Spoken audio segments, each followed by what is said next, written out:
This week's episode is brought to you by Fairy Godmother Travel. They are ready to help you plan your best Disney vacation ever. Contact them at Communicore Weekly at fairygodmothertravel.com and tell them that we sent you.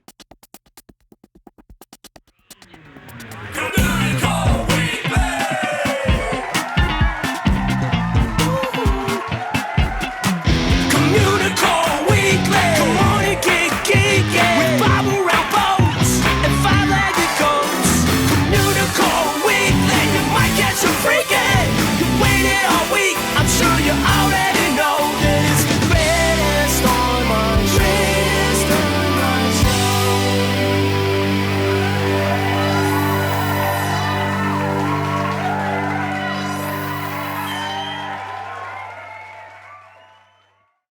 Hello, and welcome to Communicore Weekly, the greatest online show and home of the world's first pair of independently born identical twins. I'm George. And I'm Jeff. I didn't prepare any banter for us this week. Then I've got a good banter for you. I've got a great one. Go. So, I was thinking about this the other day because I've been listening to a lot more music in the car, but we'll talk about that later, like off the air. 'Cause nobody cares. But, I thought if there's a Weird Al parody band, would they just play the regular song?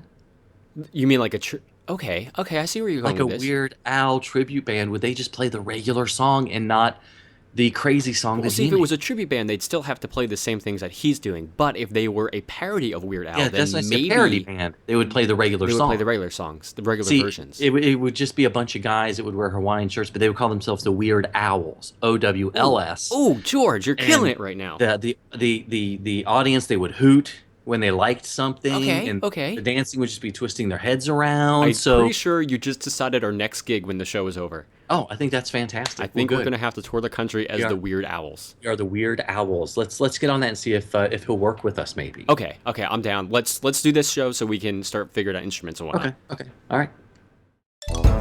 It's time for Disney History.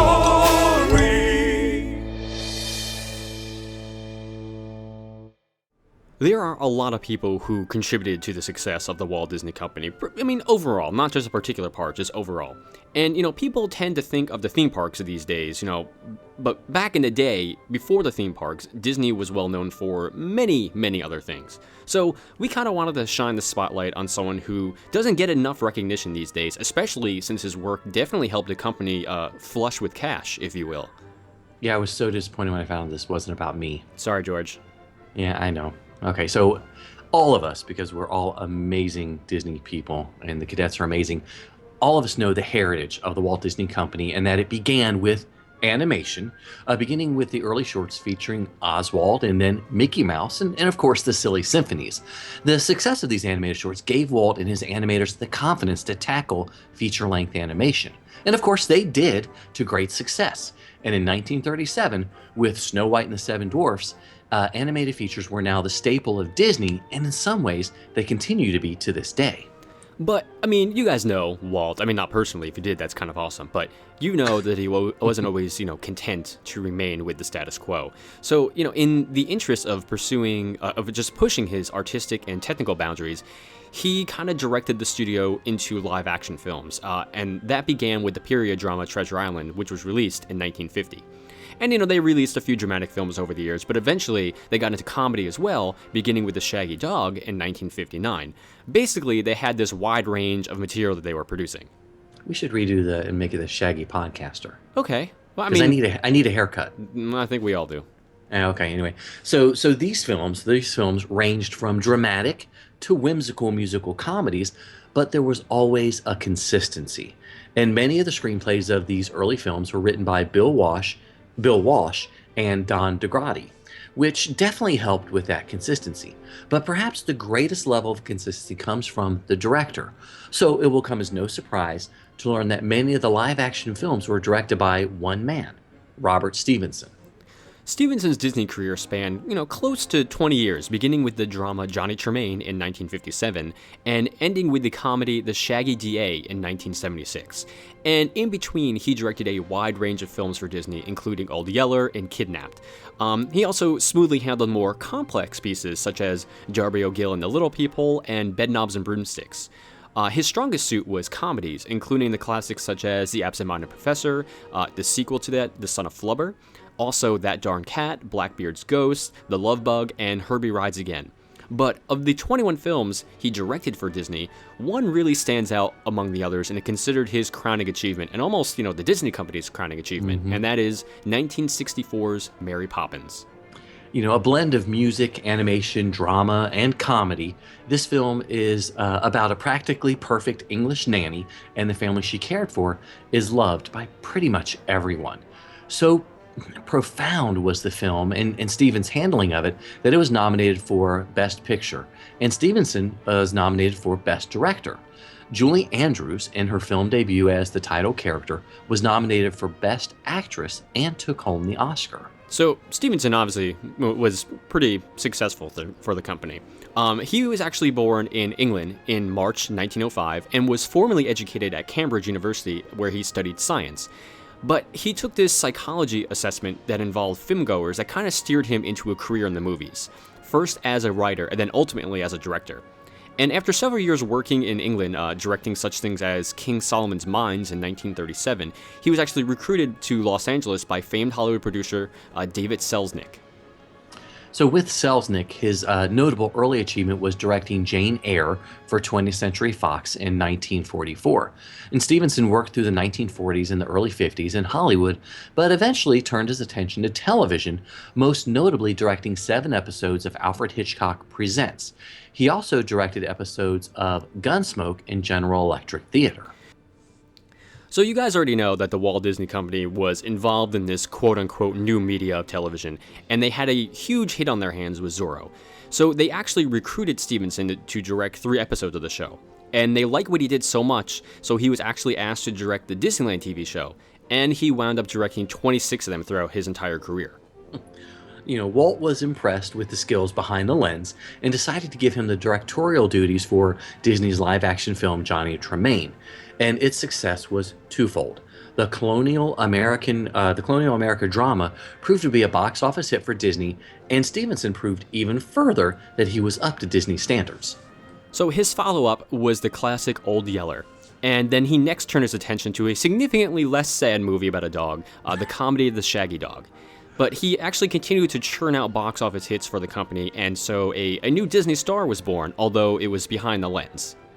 He was especially prolific from 1960 to 1968, when the quiet and unassuming Stevenson directed a dozen features, providing a steady stream of hits. Many of his films involve working with children, which many directors find quite challenging, particularly if the children aren't trained as actors. Thankfully, he didn't have to worry about stage moms back then, like we do. Yeah, exactly. Exactly. We're talking to you, Zach. But Stevenson really worked well with the kids. I mean, he worked with a young Tommy Kirk on his film debut of Old Yeller. And, Kirk actually said a few times he was lucky to have a great director like Stevenson. And he went on to say that he was very patient with him and, that made him want to do even better on camera when he had to. So Stevenson was also a studio's dream because he was mindful of the financial aspects of films and knew the importance of keeping to a budget. He knew how important it was to storyboard complex scenes because that helped keep the cost down. And Stevenson suggested the use of storyboards for live action films for the first time when working on Darby O'Gill. The trick shots made it necessary, he said, and when he asked Walt if he could storyboard, he was delighted. His masterpiece, Mary Poppins, was a project that involved years of Walt pursuing Pamela Travers and trying to option her collection of books about the nanny. And, of course, you can see the full story of that in Saving Mr. Banks, but Reader's Digest version, Travers finally relented, provided that she had final script approval. And since her work about Mary Poppins was more of a collection of short vignettes, again, veteran Disney writers Bill Walsh and Don Negrati, along with songwriters Richard and Robert Sherman, they worked together to form the elaborate script of the film. And Julie Andrews was cast for the lead after a personal visit and request from Walt following her Broadway performance in Camelot. Dick Van Dyke was cast as Bert, the chimney sweep, based on his broad physical comedy skills. And with the cast, crew, and script in place, Robert Stevenson stepped in and directed a masterpiece. He basically turned Mary Poppins into Disney's biggest live-action hit, both commercially and critically. I mean, in addition to directing it, he was also personally very, very proud when he made a minor contribution to the film's look. How so, you may be asking? Well, the book was set in the 1930s England, but the script moved it to 1910. And since Stevenson was actually a child in England at that exact time, he advised the set decorators about the toys for the nursery room in the Banks' house. And like many other Disney studio veterans at the time, Stevenson had a personal relationship with Walt. He noted that Walt rewarded eagerness. Stevenson remembered how he requested to direct the absent-minded professor.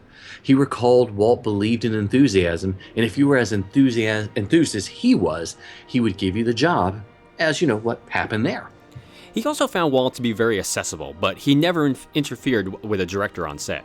He was always in the background when he was around, letting Stevenson be in charge and do his thing. He was close to the writing and editing, but not to shooting itself, was what Stevenson once said about Walt.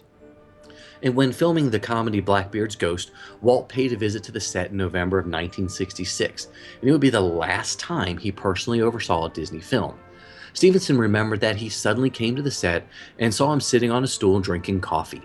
Walt had literally just came back from getting the biopsy that revealed he was in the late stages of cancer, but wanted to come see how Stevenson was doing. Walt passed away the following month. Despite his, broad success as this amazing director, Stevenson really remained humble. He really credited his film's success to teamwork. He had a very simple philosophy about his job. He said, when I'm directing a picture, what I have in mind is a happy audience enjoying it in a movie house. And that's basically exactly what happened. Unfortunately, Stevenson passed away in 1986, but for his contributions to the company, he was named a Disney legend in 2002. Yeah, and earlier in the segment, we ran off a list of all those movies, and I thought, I love every single They're all one amazing. of those. They are all classics. The comedies were brilliant. I mean, Blackbeard's Ghost had so many funny parts. Loved it. And of course, Mary Poppins. Heck yes. Can't say anything else about that. But we would love to know what you guys think. What's your favorite Robert Stevenson movie, or what's your favorite live action movie? Just, give us a ring on the Communicore Weekly Goat line at 424-785-4628. That's 424-785-GOAT. He's a nerd, he's a geek, but we all like to hear him speak. So listen up to the words from his speech. It's George's Book of the Week. This week's book is Black Widow Forever Red by Margaret Stoll. And Avenger fans need to sit up, and Natasha Romanoff fans need to stand up, because this is great. So this is a book that focuses on our favorite Avengers spy, Natasha Romanoff, and two teenagers that have a somewhat mysterious connection to her. So we meet Anna Orlov, a teen that's been secreted away by S.H.I.E.L.D. after she was rescued almost 10 years earlier from the Red Room operations in Russia, which would be the same Red Room operations that created Natasha that we got to see some glimpses of in Age of Ultron. So Anna was even rescued by Natasha before the facility was destroyed. And we also meet a gentleman named Alex, another teenager, who seems to be entering Anna's dreams unknown to himself. So, yeah, different things going on. So Black Widow is that rare book about superheroes, especially one who really doesn't have superpowers. The book is action-packed with very believable action scenes, and I never felt like anything was over the top. It all felt pretty believable within the Marvel Cinematic Universe itself. It really felt like I was watching Natasha, if I can call her Natasha. I like to think I can. I don't know if the restraining order allows that, but go on. Well, okay, unless we hear otherwise. But it was almost like watching her on a side mission while one of the Avengers missions was going on, like she was off doing something different. Is this set in the movie universe, or is it set in... Yeah, it's set in the film universe. It is, it's okay. The Marvel Cinematic Universe, because Agent Coulson's there. Okay, so it tells you it happened before a lot of the Avenger stuff. So there was... What surprised me about the book, there was really great dialogue. I really thought that I was sort of, in my mind, listening to Scarlett Johansson deliver the lines as Natasha. She had the dialogue down pat. She captured the essence, Stoll did, the author of Natasha, and created very believable and convincing characters. And as I mentioned, Agent Coulson makes several appearances, and he felt completely believable in the book. Really liked it. There's a lot of intrigue in the story, and the backstory itself, specifically, is doled out in a very tight and page-turning story style. There were a few nights that I stayed up way too late wanting to see what was going to happen next while reading the book. And, Anna and Alex, they try to seek the answers to their connections to each other and to the Black Widow. And the journey takes them to the Triskelion. It takes them to Mother Russia to find some stuff. But, the story never felt overwhelming or out of place. And it really could have been, sort of like the missing Black Widow film itself. I thought, that highly of the book. But it really, to me, it was the pacing and the story. It made it sort of slightly epic. So I think it's enjoyable. It is a book that's written for the teen, the young adult market, but I think anybody who's really enjoys the superheroes, the Avenger films, wants a little more insight, is going to enjoy it. Fans of the Avenger films, if they want to dive deeper into the Black Widow's history, they're going to love this book because it really takes us and shows us parts of the Red Room and some of the training to show the origins of the Black Widow and others like her. Because she was not the only one. What? That's all I'm going to say. All right. Because it's time to end the review. So this week's book, which I really, really enjoyed, was Black Widow Forever Read by Margaret Stohl. You don't know what you know till we know you. You just don't know. Here's one little fact we bet you didn't. One little fact we bet you didn't know.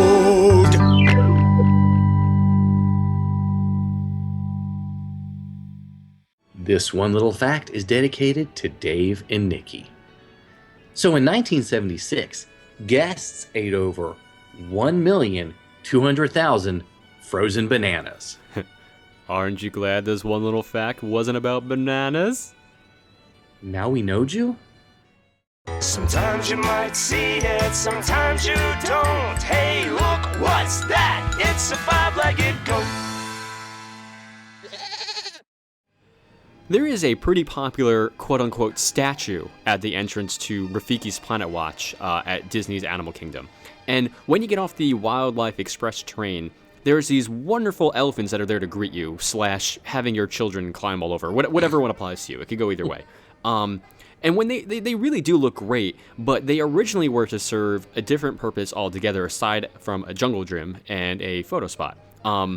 As you may or may not know, depending on how far you got there, at the end of the path here, guests have the opportunity to pet various farm animals like five-legged goats, pigs, mules, cows, and a whole bunch of other stuff. But naturally, Disney encourages guests to wash their hands after interacting with the animals, and they provide a hand-washing station at the exit of the petting zoo. However, the sinks weren't going to be traditional sinks to begin with, but something a lot more creative. So if you take a look at the elephant statue and then you look at their trunks, you can see what their original purpose was. It was going to be a hand-washing station. That water was going to come out of their trunks into a little thing, and it would have been great. But now they're just a statue. And I've got nothing to segue between. No segue this. for George. Not at all. So we will just jump right into the Year of a Million or So Limited Time Cadets prize winner. Heck yes. For this week, as everybody remembers, we made the announcement we're doing it for another year in honor of all the amazing celebrations that Disney has done over the years that lasted longer than a year. Yes. They're year-long celebrations that lasted 2 years. Exactly. So there's still plenty of time. We say that now. About 50 some odd weeks or less by the time you hear this to 49 enter at this point? Yeah, 49. That's right. So just need to email your name, address, and birthday to communicoreweekly@gmail.com so you can be part of this weekly giveaway. And just to clarify, I know George said it once before, but if you already entered last year, you don't need to enter again. If Exactly. you didn't win, you're still in the running. Don't worry. Yes. So this week is a fantastic prize pack from Teresa Corey at Fairy Godmother Travel. We'd like to thank her for all of her support. This week's winner is Maureen C. from West Hampton, New Jersey. Hooray! It's cold there. I'm sorry. Something good does happen in New Jersey. Somebody wins a prize. Yeah, exactly. The only thing. We just slammed a whole state. Wow. I live there, so it's okay. There'll be a big sign that says "Welcome to New Jersey," except Communicore Weekly. Fair enough. I don't want to go back anytime soon. I'd be No okay offense, with you that guys. because it'd be free PR, right? I guess, kinda. I guess. Wow. Okay. All right. So don't forget to enter the contest. You still have plenty of time. And that leads us to the end of the show. So thank you guys so much for watching and listening to another episode of Communicore Weekly. however you get the show to your ears or your eyes, feel free to leave a comment on YouTube or rate us on iTunes. We'd love to hear from you. Yes, email us at communicoreweekly@gmail.com to let us know how much you love us or to enter the contest. We're okay with that. You can also like us on Facebook at facebook.com/Communicore Weekly. And you can follow us on Twitter and Instagram to say, "Sup, Corey? I'm at Imaginerding. He's at Jeff Heimbuck." And of course, you can give us a call on the Communicore Weekly Goat line at 424-785-4628. And visit CommunicoreWeekly.com and click on the link for the Communistore and buy really cool stuff from us. And of course, you can always get your official cadet membership card and stickers by sending a self-addressed stamped envelope to Communicore Weekly, P.O. Box 432, Orange, California 92856. And I got an email this week saying they couldn't write it down while they're driving at 80 miles per hour, which don't do, not safe. But the website has the P.O. Box on it as well. So go to the website if you don't want to write it down now. And were they trying to get 88 miles per hour? Maybe. I don't know. And you really should email it or mail it to P.O. Box 432, Banana, California. Oh, man. No? No. Okay, No. So anyways, you can always visit patreon.com/Communicore Weekly and help support the greatest online show. For Jeff Heimbuck, I'm George Taylor. And for George Taylor, I'm Jeff Heimbuck. Thanks so much for listening, guys and gals. We'll see you next time on Communicore Weekly, the greatest online show.